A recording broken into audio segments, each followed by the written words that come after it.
What's up, family? Thank you for tuning in to the DreamNation podcast. My name is Casanova. I'll be your host, and I'm excited to be bringing to you entrepreneurs, thought leaders, and trailblazers from around the world. Stay locked in with us because we're about to go on a journey that will change your life. Nobody's lucky. You make your own luck, actually, right? Very true.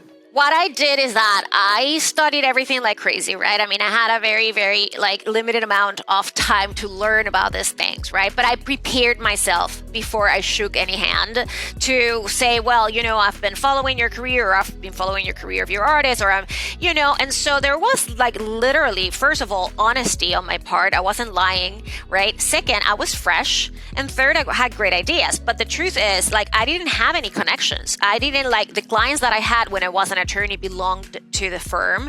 There were mostly bankers and Wall Street people who those people are not my clients. I have a ton of Wall Street clients, but they are not those people, right? Right. And so what I did is I leveraged the power of an incipient trend, which was social media, right? And that helped people notice me. And at the same time, it built my education because I was writing and I was, photographing these people and I was coming up with so many ideas, right? And that actually is some of the things that being an attorney helped me, is that I was a really good writer. And so being able to put my thoughts together in a piece of paper had already given me a leg up, because I knew how to do that and I was getting better at it. Because at the beginning it was very dry and boring, like a lawyer and whatnot. And it became more human and interesting as the time went by, right?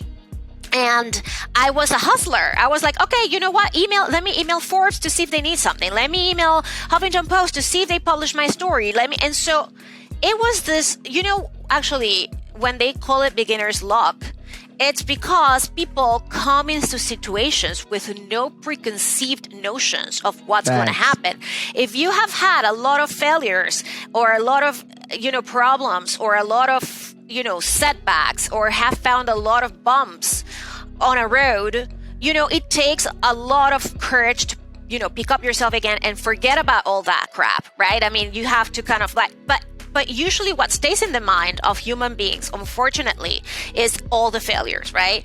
And so in my case, I had none, because I was just a completely new person in this thing. I was a completely new person as an entrepreneur. I was a completely new person trying to get media. And I was like, okay, let me see if I email the woman at Forbes to see if she says yes. Let me see if I email the woman at, Elle, and she says yes. And people said yes, right? I mean, that's the thing. It's there was not a lot of a lock here. It was obviously a different time where things were not as saturated, right? Because now people are overwhelmed by the amount of things they have to do, but the amount of information that comes through their phones every day. I mean, listen, at the time there were no smartphones.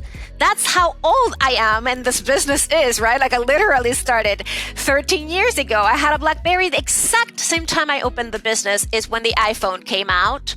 And I had to part with my BlackBerry, right? Because the future was in the iPhone. And thank God, right? I mean, and so the culture of snapping images and beautiful images did not exist. None of these things existed. You wouldn't get all these feeds of information on the phone, right? And so people had a different kind of space in their minds because they were not as overwhelmed. And I was able to connect with those people by sending a very direct and also very, sincere and polite email, right? I mean, remember that I was in the mentality and continue to be in the mentality of service, which is what a lot of people usually get wrong. It's they think, what can I get out of this person instead of what can I give, right? I was providing great content and an outsider insider point of view, and so that actually caught the attention of people who started opening the doors for me.